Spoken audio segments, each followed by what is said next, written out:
Mas lumalawak na ang komunidad ng bikers sa bansa. Alamin ko paano nagiging puwersa para sa kalusugan at sustainability ang bawat padyak ng mga pedal. Panoorin natin ito. Biking is for all ages. Maliban sa pag-promote ng sustainable way of transportation, isa rin itong magandang ehersisyo para sa lahat. Ngayong taon, all-out ang suporta ng mga bike enthusiasts para sa National Bike Day celebration. Isang importanteng selebrasyon sa amin ang National Bicycle Day dahil sa araw na ito pinagdiriwang namin ang mga siklista at ang kanilang pagbibisikleta sa aming mga malls. Importante ito dahil pinopromote namin ng mall as a safe and inclusive space. Kasabay ng ika-162nd founding anniversary ng Pasay City, nakiisa ang mga biker mula sa iba't ibang barangay at sektor sa taunang Padyak Pasay Pedal Forward. Ito yung vision namin for Pasay City, to become the smart, sustainable eco-city.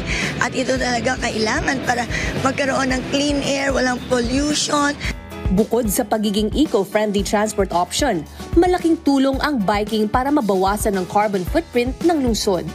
Sa parehong pagkakataon, ito ay isang accessible na form of exercise na nakakatulong sa puso, baga at overall wellness. Nagiging healthy ang ating mga pangangatawan at nagkakaroon pa ng bonding ang mga families. Maging ang mga senior citizen, game na nakiisa rito. Bata pa ako, hilig ko na talaga. Parang ito na siguro ano ko, yung hobby, parang hobby na rin. Nagkaroon din ng bike clinic para naman sa mga bata na nakatuon sa safety at tamang biking practices. Kami po ay nagpapasalamat dahil kami po ay naimbitahan sa National Bike Day. Sa murang edad, gusto kong matuto siya sa mga healthy lifestyle, matutong mag-exercise. Ang pagbibisikleta ay tunay na para sa lahat ng edad.